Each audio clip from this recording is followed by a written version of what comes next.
नमस्कार, Chanakya IAS academy के daily current affair session में आपका स्वागत है। आज है 26 सितंबर और 26 सितंबर से जितने भी महत्वपूर्ण प्रश्न बनते हैं हम उन पर चर्चा करेंगे। हमारा आज का पहला प्रश्न है, हाल ही में विश्व फार्मासिस्ट दिवस कब मनाया गया है? 23 सितंबर, 24 सितंबर, 25 सितंबर या फिर इनमें से कोई नहीं। तो अभी हाल ही में 25 सितंबर को विश्व फार्मासिस्ट दिवस मनाया गया है। विश्व फार्मासिस्ट दिवस 25 सितंबर को फार्मासिस्टों को वैश्विक स्वास्थ्य में सुधार के लिए उनके महत्वपूर्ण योगदान को पहचानने और सम्मानित करने के एक समर्पित अवसर के रूप में मनाया जाता है। 2023 का विषय फार्मेसी सुदृढ़ीकरण स्वास्थ्य प्रणाली है, जिसका उद्देश्य दुनिया भर में फार्मासिस्टों द्वारा किए गए महत्वपूर्ण योगदान के बारे में जागरूकता बढ़ाने और उनकी वकालत करने वाली पहल को बढ़ावा देना और समर्थन करना है। यह विशेष दिन मानव जीवन को बेहतर बनाने में फार्मासिस्टों द्वारा निभाई जाने वाली महत्वपूर्ण भूमिका पर जोर देता है। हमारा अगला प्रश्न देखेंगे, हरित परियोजनाओं को बढ़ावा देने के लिए यूपी नेडा ने हाल ही में किसके साथ साझेदारी की है? सिडबी, यूएनडीपी, नाबार्ड या फिर इनमें से कोई नहीं। तो अभी हाल ही में उत्तर प्रदेश नवीन और नवीकरणीय ऊर्जा विकास एजेंसी यानी यूपी नेडा ने सिडबी के साथ साझेदारी की है। भारतीय लघु उद्योग विकास बैंक और उत्तर प्रदेश नवीन और नवीकरणीय ऊर्जा विकास एजेंसी ने एमएसएमई के लिए प्रत्यक्ष वित्त पोषण विकल्प उपलब्ध कराने के लिए 2 समझौता ज्ञापनों पर हस्ताक्षर किए हैं। पहला, अयोध्या में आवासीय इकाइयों के सौरीकरण के लिए एक संरक्षित व्यवस्था है। दूसरा, जैव ऊर्जा और नवीकरणीय परियोजना वित्त पोषण के लिए है, जिसका उद्देश्य एमएसएमई को सौर और हरित परियोजनाओं के बारे में जानकारी प्रदान करना है। हमारा अगला प्रश्न देखेंगे, हाल ही में आई रिपोर्ट के अनुसार कितने प्रतिशत भारतीय गांव ओडीएफ प्लस घोषित किए गए हैं? 65%, 75%, 80% या फिर इनमें से कोई नहीं। तो अभी हाल ही में 75% गांवों को ओडीएफ प्लस घोषित किया गया है। जल शक्ति मंत्री गजेंद्र सिंह शेखावत के अनुसार भारत के लगभग 4.4 लाख या 75% गांवों ने खुले में शौच मुक्त प्लस का दर्जा हासिल कर लिया है। ओडीएफ प्लस गांव वह है जिसने ठोस या तरल अपशिष्ट प्रबंधन प्रणालियों को लागू करने के साथ साथ अपनी खुले में शौच मुक्त स्थिति को बरकरार रखा है। शीर्ष प्रदर्शन करने वाले राज्य और केंद्र शासित प्रदेश जिनके गांव 100% ओडीएफ प्लस हैं, पहला है अंडमान और निकोबार द्वीप समूह, दादर नगर हवेली, गोवा एवं गुजरात आदि हैं। हमारा अगला प्रश्न देखेंगे, हाल ही में भारत और अमेरिका की सेना के बीच एक्सरसाइज युद्धाभ्यास का 19वां संस्करण कहां आयोजित किया जा रहा है? पोखरण, अलास्का, वाशिंगटन या फिर इनमें से कोई नहीं। तो अभी हाल ही में भारत और अमेरिका के बीच अलास्का में एक्सरसाइज युद्ध का अभ्यास का 19वां संस्करण आयोजित किया जा रहा है। भारत और अमेरिका की सेना के बीच एक्सरसाइज युद्ध अभ्यास का 19वां संस्करण फोर्ट वेनराइट, अलास्का, संयुक्त राज्य अमेरिका में आयोजित किया जा रहा है। यह भारतीय सेना और संयुक्त राज्य अमेरिका सेना द्वारा संयुक्त रूप से आयोजित किया जाने वाला एक वार्षिक अभ्यास है। इस अभ्यास संस्करण में भारतीय सेना की मराठा लाइट इन्फेंट्री रेजिमेंट की टुकड़ी के 350 कर्मी शामिल हैं और अमेरिका की ओर से पहली ब्रिगेड कॉम्बैट टीम की 1 से 24 इन्फेंट्री बटालियन भाग ले रही हैं। हमारा अगला प्रश्न देखेंगे, हाल ही में उत्तर प्रदेश के हिंडन गाजियाबाद में भारतीय वायुसेना बेस पर भारत ड्रोन शक्ति 2023 का उद्घाटन किसके द्वारा किया गया है? नरेंद्र मोदी, राजनाथ सिंह, अमित शाह या फिर इनमें से कोई नहीं।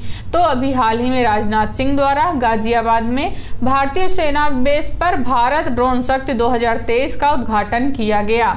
रक्षा मंत्री राजनाथ सिंह ने उत्तर प्रदेश के हिंडन गाजियाबाद में भारतीय वायुसेना बेस पर भारत ड्रोन शक्ति 2023 का उद्घाटन किया है। इस कार्यक्रम का आयोजन भारतीय वायुसेना और ड्रोन फेडरेशन ऑफ इंडिया द्वारा संयुक्त रूप से किया गया। यह 2 दिवसीय भारत ड्रोन शक्ति कार्यक्रम 50 से अधिक लाइव हवाई प्रदर्शनों की मेजबानी करते हुए भारतीय ड्रोन उद्योग की शक्ति का पूर्ण प्रदर्शन करेगा। हमारा आज अगला प्रश्न देखेंगे। हाल ही में कौन सा देश 53 वर्षों के बाद हांगकांग को पीछे छोड़कर दुनिया की सबसे स्वतंत्र अर्थव्यवस्था बन गया है? सिंगापुर, अमेरिका, न्यूजीलैंड या फिर इनमें से कोई नहीं? तो अभी हाल ही में सिंगापुर जो दुनिया की सबसे स्वतंत्र अर्थव्यवस्था बन गया है। कनाडाई थिंक टैंक फ्रेजर इंस्टीट्यूट द्वारा जारी एक रिपोर्ट के मुताबिक हांगकांग को पीछे छोड़कर सिंगापुर दुनिया की सबसे स्वतंत्र अर्थव्यवस्था बन गया है। विश्व आर्थिक स्वतंत्रता सूचकांक शुरू होने के बाद पहली बार हांगकांग पहले स्थान से फिसलकर दूसरे स्थान पर आया है। इस सूची में स्विट्जरलैंड, न्यूजीलैंड और अमेरिका क्रमशः तीसरे, चौथे और 5वें स्थान पर हैं। हमारा आज का अगला प्रश्न देखेंगे। हाल ही में भारत की पहली ग्रीन हाइड्रोजन फ्यूल सेल बस को कहां लॉन्च किया गया है? दिल्ली, गोवा, मुंबई या फिर इनमें से कोई नहीं? तो अभी हाल ही में दिल्ली में पहली ग्रीन हाइड्रोजन फ्यूल सेल बस का उद्घाटन किया गया है। पेट्रोलियम और प्राकृतिक गैस मंत्री हरदीप सिंह पुरी ने नई दिल्ली में इंडिया गेट से अपनी तरह की पहली हाइड्रोजन फ्यूल सेल बस को लॉन्च किया। केंद्र सरकार ग्रीन फ्यूल की नई पीढ़ी लाने के लिए मिशन मोड के तहत काम कर रही है। इसके साथ ही इस साल के अंत तक दिल्ली एनसीआर क्षेत्र में 13 और बसें लॉन्च की जाएंगी। हमारा आज का अगला प्रश्न देखेंगे। हाल ही में भारतीय नौसेना के किस जहाज ने पहले भारत, इंडोनेशिया, ऑस्ट्रेलिया त्रिपक्षीय अभ्यास में भाग लिया है? INS Vikrant, INS Sahyadri, INS Vikramaditya या फिर इनमें से कोई नहीं? तो अभी हाल ही में INS सह्याद्री ने पहले भारत, इंडोनेशिया, ऑस्ट्रेलिया त्रिपक्षीय अभ्यास में भाग लिया है। भारतीय नौसेना के स्वदेश निर्मित युद्धपोत INS सह्याद्री ने 20 से 21 सितंबर 2023 तक रॉयल ऑस्ट्रेलियाई नौसेना और इंडोनेशियाई नौसेना के जहाज़ों और विमानों के साथ पहले त्रिपक्षीय समुद्री साझेदारी अभ्यास में भाग लिया। इस अभ्यास में भाग लेने वाली नौसेनाओं को एक दूसरे के अनुभव और विशेषज्ञता से लाभ उठाने का अवसर भी प्रदान किया। INS सह्याद्री स्वदेशी रूप से डिजाइन और निर्मित project 17 class multi role stealth frigates का तीसरा जहाज मझगांव डाक लिमिटेड मुंबई में बनाया गया था। हमारा आज का अगला प्रश्न देखेंगे। हाल ही में पहला मोटो GP भारत के किस राज्य के बुद्ध इंटरनेशनल सर्किट में आयोजित किया गया है? उत्तर प्रदेश, मध्य प्रदेश, उत्तराखंड या फिर इनमें से कोई नहीं? तो अभी हाल ही में उत्तर प्रदेश के बुद्ध इंटरनेशनल सर्किट में पहला मोटो GP आयोजित हुआ है। पहला मोटो GP भारत के उत्तर प्रदेश के ग्रेटर नोएडा में बुद्ध इंटरनेशनल सर्किट में आयोजित किया गया। भारत ने 22 से 24 सितंबर तक मोटो GP भारत के पहले संस्करण की मेजबानी की। डोरना स्पोर्ट्स ने 2 वर्ष 2029 तक 7 साल की अवधि के लिए फेयर स्ट्रीट स्पोर्ट्स को भारत में रेस आयोजित करने के अधिकार के लिए लाइसेंस दिया है।